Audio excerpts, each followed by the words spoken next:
Hi guys, myself Vishnu Yadav. Welcome to my YouTube channel Vishnu coaching centre. प्यारे बच्चों, आज हम लोग टेंस में पार्ट 4 भाग 4 पढ़ेंगे और भाग 4 में हम लोग पढ़ेंगे पास्ट इंडेफिनिट टेंस का इंट्रोगेटिव और इंट्रोगेटिव नेगेटिव। इसके पहले पार्ट 1, पार्ट 2, पार्ट 3 बताए जा चुके हैं, उसे आप लोग क्रम से ज़रूर देखें। और आज हम लोग पढ़ेंगे पार्ट 4 यानी भाग 4 पास्ट इंडेफिनिट का इंट्रोगेटिव और इंट्रोगेटिव नेगेटिव। तो यहाँ लिखें पास्ट इंडेफिनिट। क्या पढ़ने जा रहे हैं? इंट्रोगेटिव एंड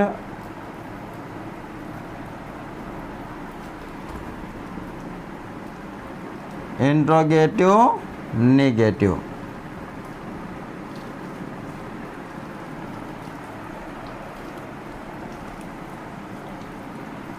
ठीक है। पास्ट इंडेफिनिट की पहचान क्या है, वर्ब का कौन सा फॉर्म लगता है, ये सब आपको पार्ट 3 में बताए जा चुके हैं, उसे आप लोग जरूर देखें। ठीक है। तो एक चीज़ आप ध्यान देंगे कि पास्ट इंडेफिनिट का अगर इंट्रोगेटिव या इंट्रोगेटिव नेगेटिव आ गया तो कैसे हल करेंगे। कुछ नियम इसमें जान लें कि यदि वाक्य का प्रारंभ क्या से हुआ हो, किससे शुरू हुआ हो, क्या से, तो उस क्या की अंग्रेजी हम सबसे पहले डिड लिख देते हैं। क्या लिख देते हैं? डिड। ठीक है। तो यहाँ लिखें नियम,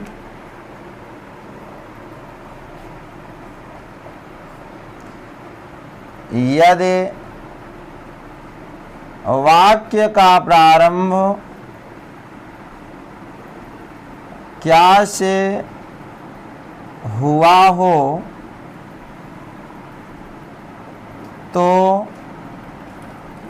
तो उस क्या की अंग्रेजी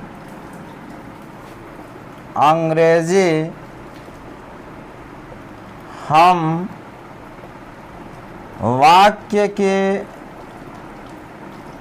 सबसे पहले डिड लिख देते हैं। ठीक है। यानी यदि वाक्य का प्रारंभ क्या से हुआ हो तो उस क्या की अंग्रेजी हम वाक्य के सबसे पहले क्या लिख देते हैं? डिड लिख देते हैं। चाहे वो एक वचन हो चाहे वो वचन, उससे हमसे मतलब नहीं है। अगर आप जान गए कि ये पास्ट इंडेफिनिट टेंस का है और सबसे पहले क्या लगा है तो इस क्या की अंग्रेजी आप तुरंत क्या करो? डिड लगा दो। ठीक है। दूसरी बात, जब इंट्रोगेटिव या इंट्रोगेटिव नेगेटिव सेंटेंस का होगा तो वहाँ वर्ब का फर्स्ट फॉर्म लगता है, ये विशेष ध्यान देंगे आप। फिर नोट नंबर 1, ऐसे वाक्यों में हम वर्ब का फर्स्ट फॉर्म लगाते हैं। ठीक है। नोट नंबर 2,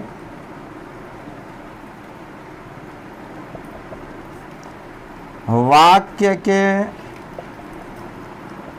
अंत में प्रश्नसूचक चिन्ह, ऐसे यह प्रश्नसूचक चिन्ह होता है, अवश्य लगाते हैं। ठीक है। तो यह विशेष रूप से ध्यान रहे। और नोट नंबर 3 भी ध्यान देंगे,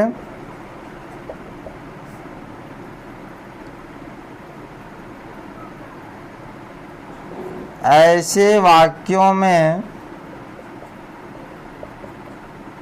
आए हुए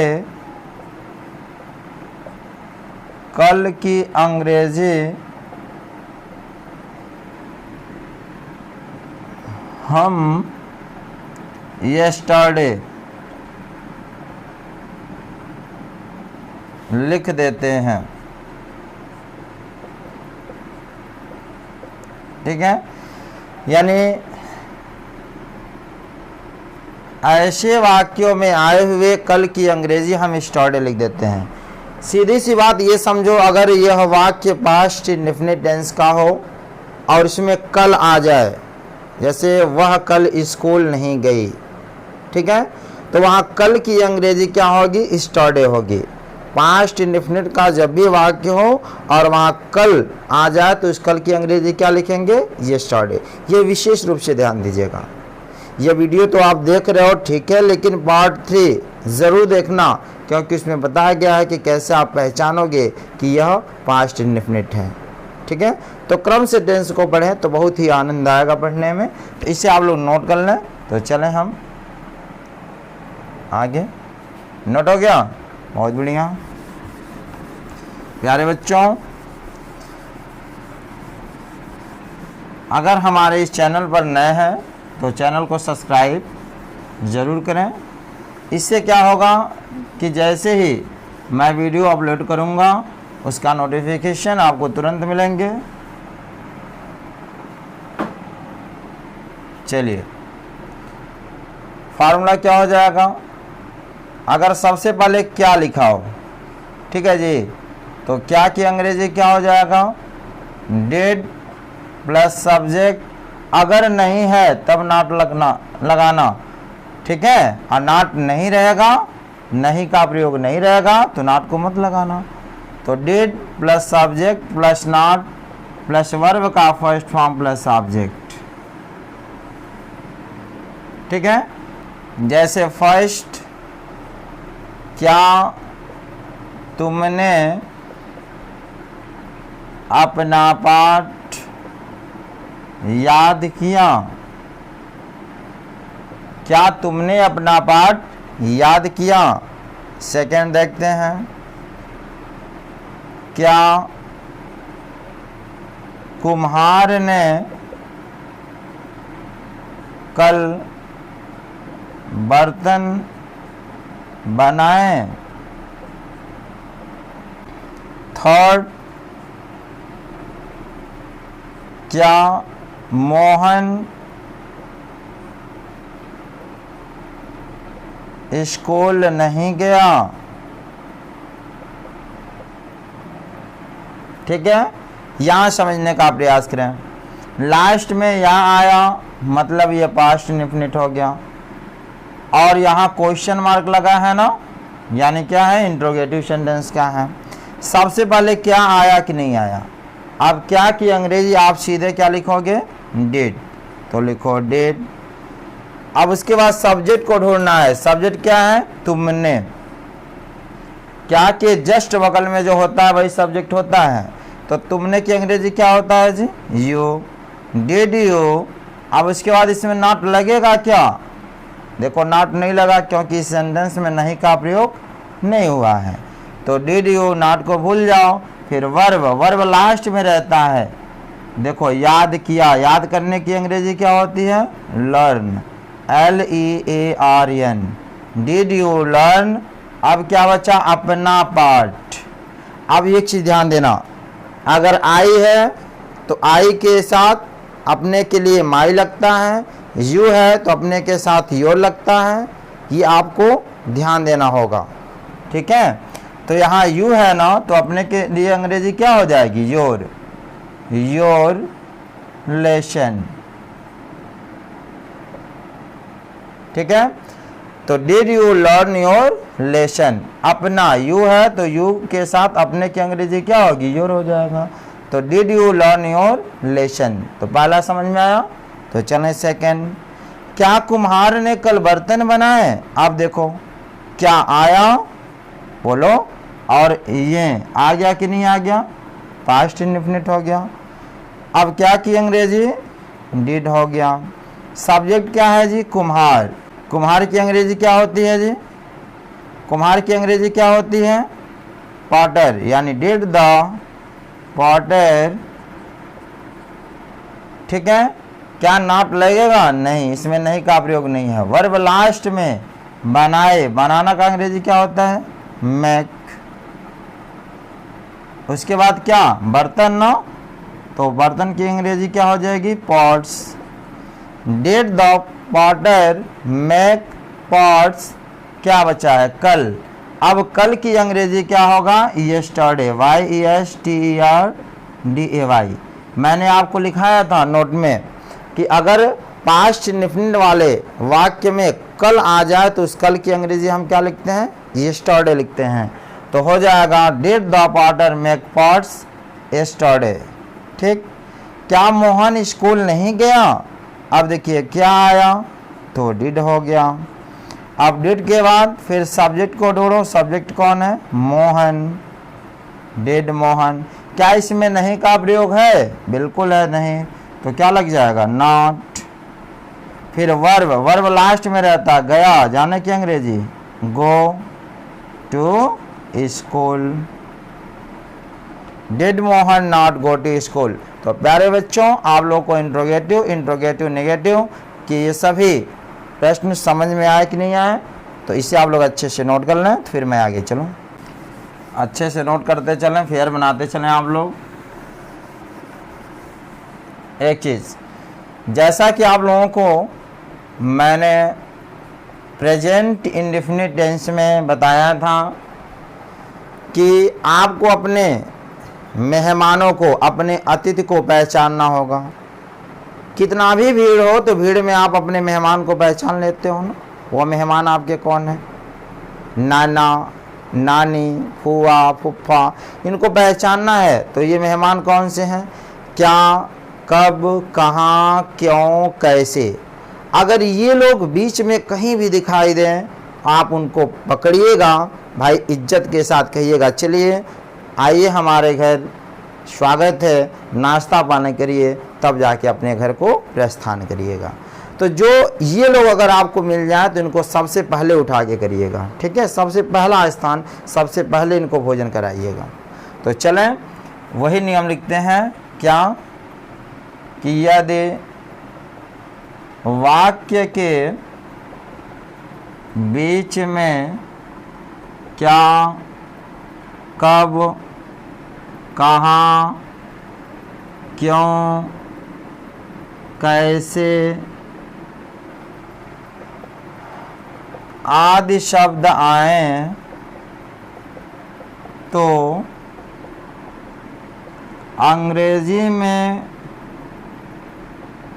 अनुवाद करते समय हम इन शब्द की अंग्रेजी वाक्य के सबसे पहले लिख लेते हैं। ठीक है जी। यदि वाक्य के बीच में क्या, कब, कहाँ, क्यों, कैसे आदि शब्द आए तो अंग्रेजी में अनुवाद करते समय हम इन सब की अंग्रेजी वाक्य के सबसे पहले लिख लेते हैं। इसको अंग्रेजी में QW कहेंगे, यानी question word. QW plus did हो जाएगा, सब्जेक्ट हो जाएगा, नहीं है तो नॉट लगाइएगा, वर्ब का फर्स्ट फॉर्म और ऑब्जेक्ट। ठीक है। क्वेश्चन नंबर 1 देखते हैं। उसने तुम्हारी सहायता कब की? ठीक है। सेकंड, जंगल में शेर ने एक हिरन कब मारा? जंगल में शेर ने एक हिरन कब मारा। जैसे है कि उसने तुम्हारी सहायता कब की। अब देखो इतनी भीड़ है ना, ये देखो कितना भीड़ है, भीड़ है कि नहीं। अब इस भीड़ में आपको पहचानना क्या है, हमारे अतिथि कौन है, आपके अतिथि कौन है, यहाँ से लेके यहाँ तक हैं। तो देखो कहीं है इसमें, इस भीड़ में, बिल्कुल है। कब, तो कब की अंग्रेजी क्या होगी? व्हेन। इसको अंग्रेजी में QW कहेंगे, व्हेन। व्हेन के बाद क्या लगाएंगे? डिड। ठीक है। When did. अब उसके बाद सब्जेक्ट को ढूंढिए। सब्जेक्ट क्या है? उसने। उसने की अंग्रेजी क्या होता है? He. When did he. Not लगेगा? नहीं, क्योंकि नहीं का प्रयोग नहीं है। वर्ब, वर्ब हमेशा लास्ट में रहता है। सहायता की, सहायता का अंग्रेजी क्या होता है? Help, HELP। When did he help किसकी जी? तुम्हारी, तुम्हारी की अंग्रेजी क्या होती है? यू।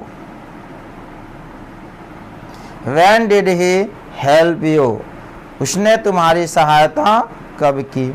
सेकंड देखो, जंगल में शेर ने एक हिरन कब मारा? अब इस भीड़ में आप देखो कि आपके अतिथि कौन है, देखो कब जी दिखाई दिए कि नहीं, तो कब की अंग्रेजी व्हेन। अब व्हेन के बाद क्या लगाएंगे? डिड। डिड के बाद क्या लगेगा? सब्जेक्ट, सब्जेक्ट है कि नहीं, तो सब्जेक्ट क्या है? लायन। तो व्हेन डिड द लायन, ठीक है, क्या नॉट लगेगा? नहीं। उसके बाद वर्ब को ढूंढिए, लास्ट में होता है वर्ब, मारा, मारने की अंग्रेजी किल। व्हेन डिड द लायन किल, क्या? एक हिरन, क्या हो जाएगा? ए डियर, कहाँ? जंगल में, इन द फॉरेस्ट,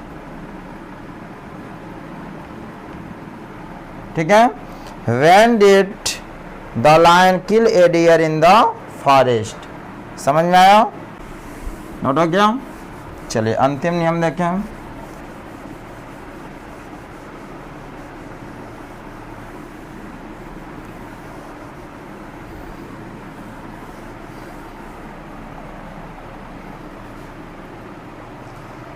यदि किसी वाक्य में कितने, कितना, किसका, किसकी, कौन सा, कौन सी आदि शब्द आए तो अंग्रेजी में अनुवाद करते समय इन सभी, क्या होगा? यदि किसी वाक्य में कितने, कितना, किसका, किसकी, कौन सा, कौन सी आदि शब्द आए तो अंग्रेजी में अनुवाद करते समय इनसे संबंधित नाउन को इनके साथ अवश्य लिख देते हैं। फार्मूला हो जाएगा QW plus noun plus did plus subject, नहीं है तो नॉट, वर्ब का फर्स्ट फॉर्म प्लस ऑब्जेक्ट। ठीक है जी, इसे आप लोग अच्छे से नोट कर लें। देखिए मैंने आपको क्या बताया, प्रेजेंट इंडेफिनिट में मैं समझा चुका हूं कि यदि आपको कितना, कितने, किसका, किसका, कौन सा, कौन सी, अगर ये लोग दिखाई दें तो समझ जाना कि जो कथा करते हैं वे हमारे पंडित जी लोग हैं, और कथा में नाउन का होना नितांत आवश्यक है। बोलो तो याद रख, नाउन माने आपको पता है ना कि विजय देने जाते हैं ना कि फलाने यहाँ कथा हो रही है, आप 4 बजे या 3 बजे चले आना, ठीक है, 9 बजे चले आना, तो ये उनका कार्य है कि नहीं है? या जो भी पूजा सामग्री बनता है उसमें उनका रोल होता है। तो जहाँ पर कथा होगी वहाँ नाउन का होना नितांत जरूरी है। तो जहाँ पर भी अगर ये कितना, कितने, किसका, कौन सा, कौन सी लोग दिखाई दें, उनके जस्ट बगल में जो रहे वही नाउन होगी, ये ध्यान दीजिएगा, ज़रूर उनको साथ लिखिएगा। तो चलें जैसे क्वेश्चन देखते हैं। तुम्हारे पिताजी ने कौन सा मकान खरीदा? ठीक है जी, तुम्हारे पिताजी ने कौन सा मकान खरीदा। अब आपको ये देखना है कि इस पूरे भीड़ में कथावाचक कौन है, कौन कथा कह रहे हैं। पंडित जी कौन है इसमें, कौन सा आया कि नहीं आया। आज जो कौन सा के बगलिया में रहेगी ना वही हमारी नाउन होगी, और ये हमारे पंडित जी हो गए और मकान हमारा क्या हो गए, नाउन। ये आपको समझ में आया कि नहीं आया। तो हमेशा इनको एक साथ लिखेंगे। तो QW यानी कौन सा की अंग्रेजी विच। अब विच के बाद नाउन होगा यानी मकान, तो विच हाउस, ठीक है जी, विच हाउस। उसके बाद क्या लग जाएगा, डिड, फिर सब्जेक्ट, सब्जेक्ट कौन है, तुम्हारे पिताजी, तो विच हाउस डिड योर फादर। ठीक है, क्या नॉट लगेगा, नहीं, नॉट का प्रयोग नहीं होगा क्योंकि नहीं का प्रयोग नहीं है। अगर नहीं कहीं आ जाए तो नॉट लगा दीजिएगा। फिर वर्ब लास्ट में खरीदा, खरीदने की अंग्रेजी क्या होती है जी, बाई, तो हो जाएगा विच house did your father by. तो प्यारे बच्चों, आई होप पास्ट इंडेफिनिट का पार्ट 4 भाग 4 इंट्रोगेटिव और इंट्रोगेटिव नेगेटिव आप लोग को अच्छे समझ में आया है। तो प्यारे बच्चों, अगली कड़ी में अगली वीडियो के साथ पुनः मुलाकात होगी। तब तक के लिए धन्यवाद।